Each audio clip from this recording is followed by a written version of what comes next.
13ാം നിയമസഭയിൽ പ്രതിപക്ഷ നിരയെ മുൻ മുഖ്യമന്ത്രി പിണറായി വിജയൻ തന്നെ നയിക്കും. LDFന് ഏറ്റ കനത്ത പരാജയത്തിൽ പിണറായി വിജയൻ തന്നെ പ്രതിപക്ഷത്തെ നയിക്കണം എന്ന ആവശ്യം CPIM സംസ്ഥാന കമ്മിറ്റിയിൽ ഉയരുകയായിരുന്നു.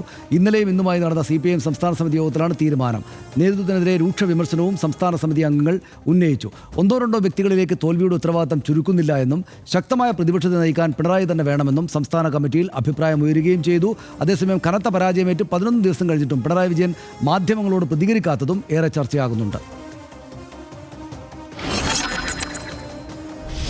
CPIM സംസ്ഥാന സമിതി യോഗത്തിലാണ് പിണറായി വിജയനെ പ്രതിപക്ഷ നേതാവായി തീരുമാനിച്ചത്. മുഖ്യമന്ത്രി പ്രഖ്യാപനം വൈകിയതിനെ തുടർന്നാണ് പ്രതിപക്ഷ നേതാവിനെ പ്രഖ്യാപിക്കാത്തത് എന്നായിരുന്നു നേരത്തെ തന്നെ CPIM നൽകിയ വിശദീകരണം. മുന്നണിക്ക് കനത്ത തിരിച്ചടി നേരിട്ട സാഹചര്യത്തിൽ പരിചയസമ്പന്നനായ പിണറായി വിജയൻ തന്നെ പ്രതിപക്ഷത്തെ നയിക്കണമെന്ന തീരുമാനത്തിൽ പാർട്ടി എത്തുകയായിരുന്നു. സംസ്ഥാന സമിതി യോഗത്തിൽ തെരഞ്ഞെടുപ്പ് പരാജയത്തിലേക്ക് നയിച്ച ഓരോ കാര്യങ്ങളും ചർച്ചയായി. നേതൃത്വത്തിലെയും സംഘടനാ തലത്തിലെയും വീഴ്ചകൾ അംഗങ്ങൾ വിമർശനമായി ഉന്നയിച്ചു. കനത്ത പരാജയത്തിൽ പാഠം ഉൾക്കൊള്ളണമെന്നാണ് സംസ്ഥാന സമിതിയിൽ ഉയർന്ന പ്രധാന ആവശ്യം. നേതൃത്വത്തിനെതിരെ അതിരൂക്ഷ വിമർശനവും സംസ്ഥാന സമിതിയിലുണ്ടായി. പരാജയം സംബന്ധിച്ച് സംസ്ഥാന സെക്രട്ടേറിയറ്റിന്റെ റിപ്പോർട്ട് അടിസ്ഥാനമാക്കി എല്ലാ അംഗങ്ങൾക്കും സംസാരിക്കാൻ അവസരം നൽകിയാണ് സംസ്ഥാന കമ്മിറ്റി നടന്നത്. വെള്ളാപ്പള്ളിയെ തള്ളിപ്പറയാതിരുന്നതും കണ്ണൂരിലെ പ്രശ്നങ്ങൾ യഥാസമയം പരിഹരിക്കാതിരുന്നതും തിരിച്ചടിയായെന്നും സംസ്ഥാന കമ്മിറ്റിയിൽ വിമർശനം ഉയർന്നു. ഘടകകക്ഷികളായ CPI, കേരള കോൺഗ്രസ് M നിലപാടുകളും തിരിച്ചടിയായെന്ന് അംഗങ്ങൾ പറഞ്ഞു. PM ശ്രീ വിഷയത്തിൽ CPI നടത്തിയ പരസ്യപ്പോരും തെരഞ്ഞെടുപ്പ് അടുത്തപ്പോൾ കേരള കോൺഗ്രസിൽ ഉയർന്ന മുന്നണി മാറ്റ ചർച്ചകളും ആത്യന്തികമായി UDFന് ഗുണമായെന്ന് യോഗത്തിൽ വിമർശനം ഉയർന്നു. IDX rap news Malayalam.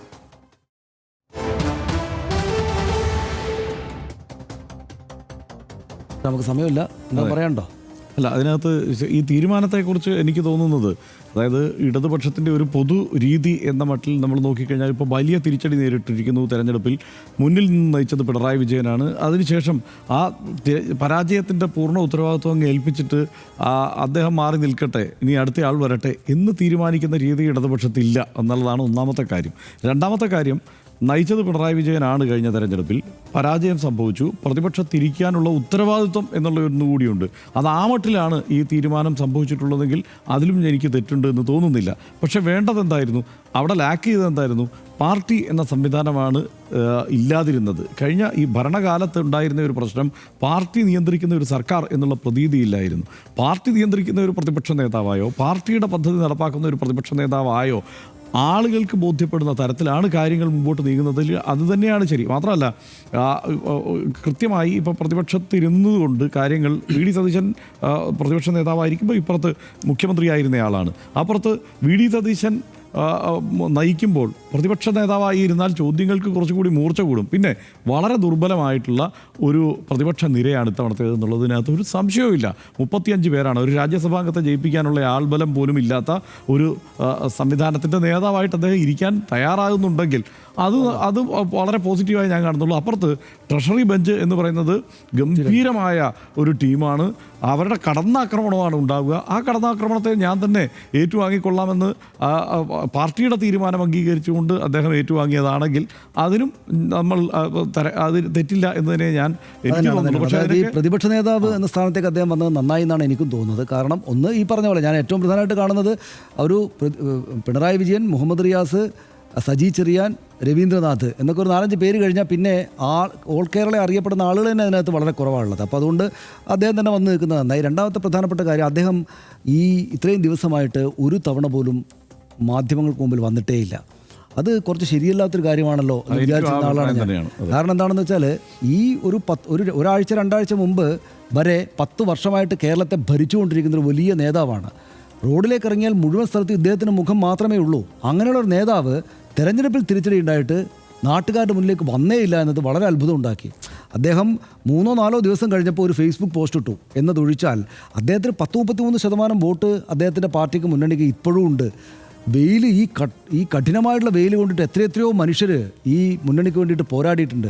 എന്നിട്ട് അവർ ആകപ്പാടെ നിരാശരായിട്ട് ഇത്രയും വലിയ പരാജയത്തിലേക്ക് വീണപ്പോൾ അവരുടെ നേതാവായിട്ട് റോഡുമേൽ മുഴുവൻ കണ്ട ഈ 10 വർഷമായിട്ട് ഭരിച്ചുകൊണ്ടിരിക്കുന്ന ഈ മുഖ്യമന്ത്രി ഒരു വർത്തമാനം മുന്നിൽ വന്നെന്ന് പറയും എന്ന് സ്വാഭാവികമായിട്ട് ആളുകൾ വിചാരിക്കും. അതുണ്ടായിട്ടേ ഇല്ല. എന്തുകൊണ്ട് ഇങ്ങനെ എന്നത് അത്ഭുതകരമാണ്. കാരണം മമതാ ബാനർജി അപ്പം തന്നെ ബഹളം ഉണ്ടാക്കി തുടങ്ങി. അവിടെ ഞാൻ രാജിവെക്കില്ല എന്ന് പറഞ്ഞ് പുറത്തേക്ക് ഇറങ്ങി. സ്റ്റാലിൻ അന്ന് തന്നെ പോയിട്ട് ആളുകളെ കണ്ട് മറുപടി പറഞ്ഞു. ഇന്നും എന്തോ ഒരു പുതിയ വീഡിയോ ഇട്ടിട്ടുണ്ട്. പിന്നെ അതിനുശേഷം ഈ നടന്ന സ്ഥലത്തെല്ലാം നമുക്കറിയാം, എല്ലായിടത്തും മുഖ്യമന്ത്രിമാർ ഔട്ടായിട്ട ആളുകൾ ആ നിലക്കുള്ള കാര്യം കാണിച്ചു. CPMൻ്റെ തന്നെ ചരിത്രം എന്താണ് ഹർഷ? അതായത് മുന്നണി ആകപ്പാടെ ജയിച്ചിട്ട് മാരാരിക്കുളത്ത് തോറ്റപ്പോൾ അന്നേക്കന്ന് വി.എസ്. അച്യുതാനന്ദൻ ക്യാമറയുടെ മുമ്പിൽ വന്നിരുന്ന് കാര്യം പറഞ്ഞു. അപ്പോൾ സ്വാഭാവികമായിട്ടും ഈ പാർട്ടിയുടെയും മുന്നണിയുടെയും പൊതുവിൽ രാഷ്ട്രീയത്തിൻ്റെ ആകത്തന്നെയും ഒരു രീതി എന്നുള്ളത് പരാജയത്തിന് ശേഷവും വന്നിട്ട് സംസാരിക്കുക എന്നുള്ളതാണ്. കാരണം അപ്പോഴും പരാജയപ്പെടുമ്പോഴും ലക്ഷക്കണക്കിന് ആളുകൾ സ്നേഹാദരവുകളോടെ അദ്ദേഹത്തിനുണ്ട്, അദ്ദേഹത്തിൻ്റെ അണികളായിട്ടുണ്ട്. അപ്പോൾ അവരോട് സംസാരിക്കുക എന്നുള്ളത് വളരെ ബേസിക് ആയിട്ടുള്ളൊരു കാര്യമായിരുന്നു. അത് ഞാൻ കൺക്ലൂഡ് ചെയ്യട്ടെ, അല്ല ഇതോട് പറഞ്ഞാലേ ശരി. അപ്പോൾ അങ്ങനെ എന്തുകൊണ്ട് അങ്ങനെ ചെയ്യുന്നില്ല എന്ന് ആലോചിച്ചിരിക്കുമ്പോഴാണ് ഇപ്പോൾ ഈ തീരുമാനം വന്നിരിക്കുന്നത്. അപ്പോൾ സ്വാഭാവികമായിട്ടും കുറെ കൂടെ നന്നായി. കാരണം പ്രതിപക്ഷ നേതാവാണ് എന്ന് വരുമ്പോൾ സ്വാഭാവികമായിട്ടും അദ്ദേഹം മിണ്ടാതിരുന്നിട്ട് നിർത്തിപ്പോവുകയല്ല ഉണ്ടായിരിക്കുന്നത്. അപ്പോൾ അദ്ദേഹം കണ്ടിന്യൂ ചെയ്യാണ്. ഞാൻ ഒരു കാര്യം പറയാം, ഒരു പ്രതിപക്ഷ നേതാവായി പിണറായി വിജയൻ ഇരുന്നിട്ടില്ല. ഒരു പ്രതിപക്ഷ നേതാവാണ് ഏറ്റവും കൂടുതൽ മാധ്യമങ്ങളോട് കാണേണ്ടത്, മാധ്യമങ്ങളോട് സംവദിക്കേണ്ടത്, കാര്യങ്ങൾ അറിയിക്കേണ്ടത്. അതിനത്ര അദ്ദേഹം ഒരു പ്രതിപക്ഷ നേതാവ് എന്ന നിലയിൽ അദ്ദേഹം എത്ര വിജയിക്കുമെന്നുള്ളത് നമ്മൾ അതുകൊണ്ടാണ് ഞാൻ പറയുന്നത്. അതായത് ഇതുവരെ മിണ്ടാതിരുന്നതിന് പ്രതിപക്ഷ നേതാവായിട്ട് കൂടുതൽ മിണ്ടിക്കോളാമെന്നാണ് അദ്ദേഹം തീരുമാനിച്ചിരിക്കുന്നത്. പാർട്ടിയുടെ ആ തീരുമാനം പിണറായി വിജയൻ അനുസരിക്കുന്നതാണെങ്കിൽ കൊള്ളാം, അല്ലാതെ പിണറായി വിജയന്റെ ആഗ്രഹം പാർട്ടി നടത്തി കൊടുക്കുന്നതാണെങ്കിൽ അതുകൊണ്ട് ഒന്നായിട്ടാണ് നിൽക്കുന്നത്. അതിൽ കൂടുതൽ ആളൊന്നുമില്ല. അത് വളരെ 35 പേര് മാത്രമേ ഉള്ളൂ നിയമസഭയ്ക്കകത്ത് എന്ന് ഓർക്കണം. അതിനകത്ത് വേറെ ആളുകളെ തിരഞ്ഞെടുക്കാനുമില്ല എന്ന് നമ്മൾ കാണണം. സംസ്ഥാന നിയമസഭാ തെരഞ്ഞെടുപ്പിൽ അപ്രതീക്ഷിതമായ പരാജയത്തിലേക്കാണ് ഇടതുപക്ഷം കൂപ്പുകുത്തിയത്. ചരിത്രപരമായ തുടർഭരണത്തിന് ശേഷം 99 നിന്നും 35 സീറ്റിലേക്ക് ചുരുങ്ങിയെന്നത് ഇടതുപക്ഷത്തെ സംബന്ധിച്ചിടത്തോളം വലിയ തിരിച്ചടിയാണ്. സംസ്ഥാനത്തെ പാർട്ടി കോട്ടകൾ പോലും തകർന്നടിഞ്ഞ ഈ തെരഞ്ഞെടുപ്പ് വിധി എങ്ങനെയുണ്ടായി എന്ന ചർച്ചയിലും ആത്മപരിശോധനയിലുമാണ് ഇടതുപക്ഷം. കനത്ത പരാജയത്തിൽ നിന്ന് പാർട്ടിയെ തിരികെ കൊണ്ടുവരാനും ശക്തമായ പ്രതിപക്ഷമായി നിൽക്കാനും പിണറായി വിജയൻ തന്നെ പ്രതിപക്ഷ നേതാവാകണമെന്നതാണ് പാർട്ടിയുടെ തീരുമാനം.